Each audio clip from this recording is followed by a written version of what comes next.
Hello everyone, welcome back my channel and thank you so much आपके प्यारे से comments के लिए। एंड चलिए वीडियो स्टार्ट करते हैं। वीडियो की स्टार्टिंग में हम लिटिल विंग को देखते हैं जो अपनी मदर को याद करके बहुत ज़ोर ज़ोर से रो रहा होता है और अपनी मदर की तस्वीर को देख के कहता है, मदर वापस आ जाइए ना, मुझे आपकी बहुत याद आती है, प्लीज़ वापस आ जाइए, मैं आपसे वादा करता हूँ मैं एक अच्छा बच्चा बन के रहूँगा। पर उसकी माँ की तस्वीर से कोई जवाब नहीं आता। ये देख के विंग रोने लगता है और अपने पैरों के बीच अपना सर रख के बहुत ज़ोर से रोने लगता है। फिर विंग को ऐसा लगता है कि कोई पर्सन उसके पास आया है और वो उसे बैक से रब कर रहा है। इस वजह से विंग थोड़ा शांत होता है। फिर ये देखने के लिए विंग अपना सर जैसे ऊपर उठाता है, वो अपनी मदर को देख के हैरान हो जाता है।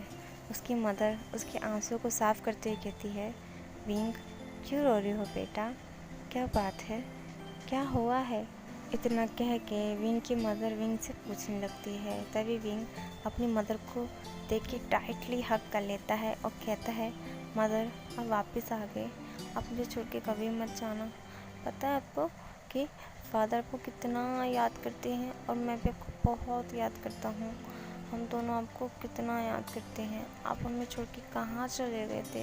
ये कह के विंग अपनी मदर से शिकायत करने लगता है। फिर विंग की मदर विंग से कहती है, मुझे माफ़ करना मेरे बेटे, पर मैं क्या करूं, मेरी मजबूरी है, सो मैं तुम्हारे पास नहीं रह सकती थी, इस वजह से मुझे जाना पड़ गया था। फिर विंग की मदर विंग से कहती हैं, पर तुम ये सब छोड़ो, तुम ये बताओ तुम रो क्यों रहे थे विंग? विंग रोते हुए कहता है, माँ जब से आप मुझे छोड़ के गए हो ना, बहुत सारे बच्चे मुझे चिढ़ाते हैं और जब मैं पिताजी के पास उनकी शिकायत लेके जाता हूँ ना, तो पिताजी मुझे मुझे देखते तक नहीं है और गुस्सा हो जाते हैं और मैं तो उनके से बात भी नहीं कर पाता, वो हमेशा गुस्से में रहते हैं। सब लोग कहते हैं कि वो आपको बहुत याद करते हैं। ये सुनकर विंग की मदर की आंखों में आंसू भर आते हैं और वो विंग को गले लगाते कहती है, मैं भी तुम दोनों को बहुत याद करती हूँ, और विंग की बैग को रब करने लगती है। फिर विंग अपनी माँ से अलग होते हुए कहता है, माँ मुझे आपसे बहुत सारी बातें करनी हैं, चलिए ना मेरे साथ। ये कह के विंग अपनी माँ का हाथ पकड़ के बेड पे अपनी माँ को बिठा देता है और दोनों ही बहुत देर तक बातें करते हैं। फिर कुछ देर के बाद विंग उबासियाँ लेने लगता है। ये देख के विंग की मदर विंग से कहती है, विंग अब काफ़ी रात हो चुकी है, अब तुम्हें सोना चाहिए। विंग कहता है, नहीं मदर, मैं सो जाऊँगा तो आप चली जाओगी। विंग की मदर कहती है, मैं कहीं नहीं जाऊँगी। इतना सुन के विंग खुश हो जाता है और अपनी माँ का हाथ पकड़ के उन्हें बेड पे अपने साथ लेटा लेता है और कहता है, मुझे आज रात आपके पास सोना है।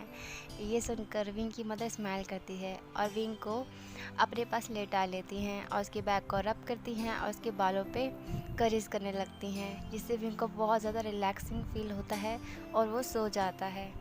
विंग सोते हुए कहता है, मदर आई लव यू। इतना कह के विंग गहरी नींद में सो जाता है। फिर इसके बाद विंग को आधी रात में गर्मी लगने लगती है, जिसकी वजह से वो अपना अप्रोक्स उतार के फेंक देता है और फिर से लैंगजन से लिपट के सो जाता है। फिर विंग को ऐसा लगता है कि कोई उसके बेड पे सो रहा है। ये देखने के लिए विंग अपनी आइज़ ओपन करता है तो सामने वो लैंगजन को देखता है। लैंगजन को देख के विंग बहुत ज़्यादा शॉक्ड हो जाता है। कुछ देर के लिए तो विंग रिएक्ट नहीं करता। फिर इसके बाद उसे होश आता है और वो लैंगजन से दूर होने की कोशिश करता है। जैसे वो लैंगजन से दूर होने की कोशिश करता है, विंग को पता चलता है कि लैंगजन ने विंग की कमर बहुत ज़्यादा कस के पकड़ रखी है, जिसकी वजह से विंग हिल नहीं सकता। फिर विंग सोचता है कि मैं क्या करूं, और वो लैंगजन से दूर होने की ट्राई करने लगता है, पर लैंगजन की पकड़ इतनी मजबूत थी कि विंग हिल ही नहीं सकता था, तो कुछ करना तो बहुत दूर की बात है। फिर विंग लैंगजन से दूर होने के लिए आइडिया सोचने लगता है। सोचते सोचते उसे नींद आ जाती है, उसे पता भी नहीं चलता। फिर नेक्स्ट मॉर्निंग सुबह के 5 बजे लैंगजन की नींद खुलती है तो वो देखता है कि वो अभी भी विंग के साथ ही है और विंग अभी भी उसके ऊपर ही लेटा हुआ है। ये देख के लैंगजन ब्लश हो जाता है और विंग को बेड पे सीधा लेटाने के बाद नहाने के लिए चला जाता है। नहाने के बाद लैंगजन बहुत ज़्यादा अट्रैक्टिव लग रहा था और उसकी चंदन की खुशबू पूरे रूम में फैल जाती है, जो उसकी सेंट होती है।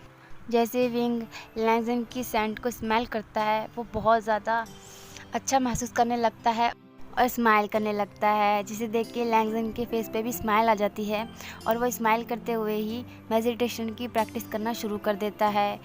फिर 9 बजे विंग की आँख खुलती है, उठते के साथ ही वो बैठ जाता है और जैसे ही वो अपनी आइज़ ओपन करता है वो सामने लैंगजन को देखता है। लैंगजन को देखकर ही विंग को कल रात की बात याद आ जाती है कि कैसे लैंगजन ने विंग की कमर पकड़ रखी थी और विंग कितनी बार उसे छूटने का ट्राई कर रहा था।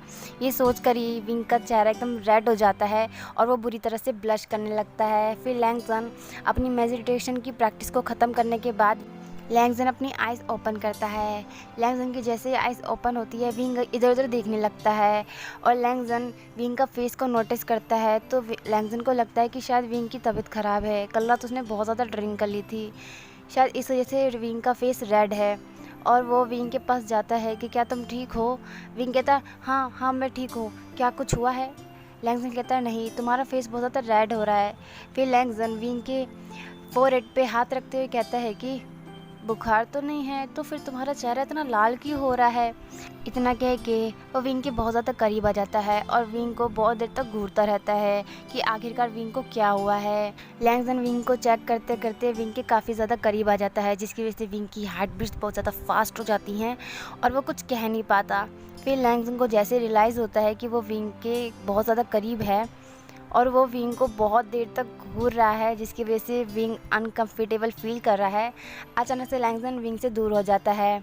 ये देखने के बाद विंग शॉक्ड हो जाता है कि इसे अचानक से क्या हो गया और वो भी कुछ नहीं कह पाता। फिर लैंगजन कहता है कि मुझे कुछ काम है, मैं भी आता हूँ। ये कह के लैंगजन जल्दी से वहाँ से भाग जाता है और आज का पार्ट हमारा ख़त्म हो जाता है। ओके फ्रेंड्स, कमेंट सेक्शन में मुझे ज़रूर बताइएगा कि आज का एपिसोड आपको कैसा लगा और हो सके तो लाइक एंड सब्सक्राइब ज़रूर कीजिएगा। Okay bye friends and thank you for watching. Bye bye, tata.